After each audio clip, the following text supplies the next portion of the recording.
அஸ்ஸலாமு அலைக்கும். Welcome to families favourite. Today special recipe, ரொம்ப ஹெல்த்தியான ரெசிபி, பாரம்பரிய கருப்பு உளுந்து களி எப்படி செய்யலாம் தான் பார்க்க போகிறோம். இந்த வீடியோக்களை போகிறதுக்கு முன்னாடி இது வரைக்கும் நம்ம சேனலை சப்ஸ்கிரைப் பண்ணால் பார்த்துட்டு இருந்தீங்கன்னா சப்ஸ்கிரைப் பண்ணிவிடுங்க. This video sponsored by Mod app. This is one of the mobile app. இந்த ஆப்பில் வீட்டுக்கு தேவையான கிராசரி திங்ஸ், வெஜிடபிள், ஃப்ரூட்ஸ் எல்லாமே ரொம்ப லோயஸ்ட் ப்ரைஸ்லேயே செல் பண்ணிகிட்டு இருக்காங்க. இந்த ஆப் லிங்க்கை நான் டிஸ்கிரிப்ஷனில் கொடுத்துருக்கேன். போய் விசிட் பண்ணி சீக்கிரமாக இன்ஸ்டால் பண்ணிட்டு ஷாப் பண்ணிக்கோங்க. இப்போ ரொம்ப ஹெல்த்தியான கருப்பு உளுந்து களி எப்படி செய்யலாம்னு பார்க்கலாம். ஃபஸ்ட்டு ஒரு கப்பில் கருப்பு உளுந்து எடுத்துருக்கேன்.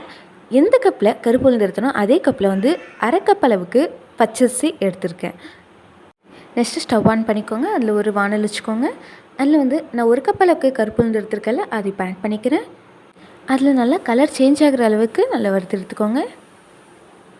இந்த கருப்பு உளுந்து உடம்புக்கு ரொம்பவே நல்லது. ஹீட் உடம்புக்கெலாம் ரொம்ப குளிர்ச்சி தரும். இது உடம்பு வலிக்கு, கை கால் வலிக்கு, முக்கியமாக இந்த கருப்பு உளுந்து களி பெண்கள் சாப்பிட்டா ரொம்பவே நல்லது. இப்போ லைட்டாக கலர் சேஞ்ச் ஆகிருக்கு.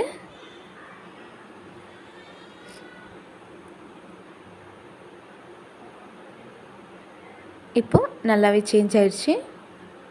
இந்த ஸ்டேஜில் இறக்கி வச்சிடலாம். நெக்ஸ்ட்டு அரை கப் அளவுக்கு பச்சரிசி எடுத்துருக்கேன்.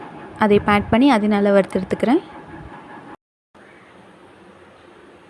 அரிசியும் நல்லா வறுப்படணும். அதுவும் லைட்டாக கலர் சேஞ்ச் ஆகிடுச்சுன்னா அதையும் இறக்கிடலாம். இப்போ ரெண்டுமே ஆற வச்சிடலாம். நெக்ஸ்ட்டு ஸ்வீட்டுக்காக கருப்பட்டி காய்ச்சி எடுத்துக்கலாம். அதுக்கு ஸ்டவ் ஆன் பண்ணிவிட்டு ஒரு பாத்திரம் வச்சுக்கோங்க. நான் 3/4 கப் அளவுக்கு கருப்பட்டி எடுத்திருக்கேன். எனக்கு ஸ்வீட் அதிகமாக வேணான்னு சொல்லிட்டு. உங்களுக்கு ஸ்வீட் பிடிக்கணும் இன்னும் 1 கப் அளவுக்கு கூட கருப்பட்டி எடுத்துக்கலாம். இப்போ கருப்பட்டி ரெடி ஆகிடுச்சு. நெக்ஸ்ட்டு அரிசி உளுந்தும் நல்லா ஆறிடுச்சு. அதை இப்போ நான் அரைச்சிக்கிறேன். நல்லா பவுடராக அரைச்சிக்கோங்க.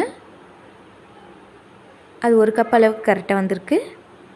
நெக்ஸ்ட்டு ஸ்டவ் ஆன் பண்ணாமலே இது வானலை ஆட் பண்ணிக்கிறோம். அந்த கருப்பட்டி நல்லா வடிகட்டி ஊற்றிக்கோங்க. அது நல்லா மிக்ஸ் பண்ணி விட்டுருங்க.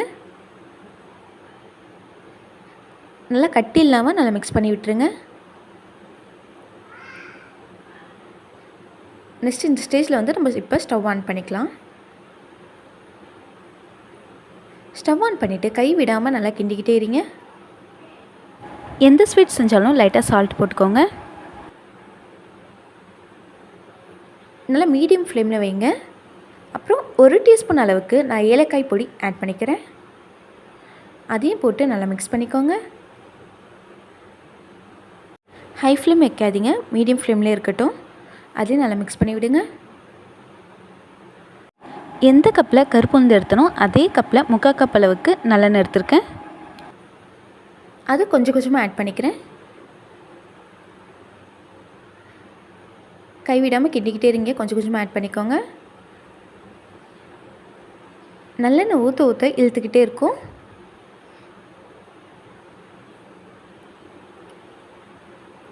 நல்லா மிக்ஸ் பண்ணி விட்டுருங்க. நெக்ஸ்ட்டு 2 டீஸ்பூன் அளவுக்கு நெய் எடுத்துருக்கேன். உங்களுக்கு நெய் வேணான்னா ஸ்கிப் பண்ணிக்கலாம். நீங்கள் நல்லெண்ணெய் 1 கப் அளவுக்கு எடுத்துக்கலாம். இப்போ கொஞ்சம் ரெடி ஆயிடுச்சு. அகைன் நான் 1 டீஸ்பூன் அளவுக்கு நெய் ஆட் பண்ணிக்கிறேன். அதையும் போட்டு நல்லா மிக்ஸ் பண்ணிக்கிறேன்.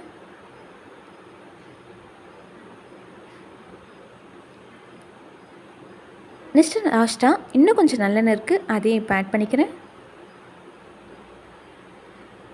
நல்லா கைவிடாமல் கிண்டிக்கிட்டே இருக்கணும். இப்போது சூப்பராகவே கருப்பு உளுந்து களி ரெடி ஆயிடுச்சு. இது கேர்ள்ஸ்க்கு பீரியட்ஸ் டைமில் கொடுத்தீங்கன்னா அந்த ஸ்டொமக் பெயினே ரொம்ப இருக்காது. அது மட்டும் இல்லாமல் குழந்தைங்களுக்கு ஈவினிங் ஸ்நாக்ஸாக செஞ்சு கொடுத்தீங்கன்னா ரொம்ப லைக் பண்ணி சாப்பிடுவாங்க.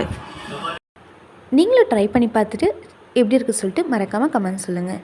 இந்த மாதிரி உங்களுக்கு மோர் வீடியோஸ் வேணும்னா மறக்காமல் பெல் ஐக்கானே ப்ரெஸ் பண்ணிவிடுங்க. டாட்டா, பாய் பாய், அஸ்ஸலாமு அலைக்கும்.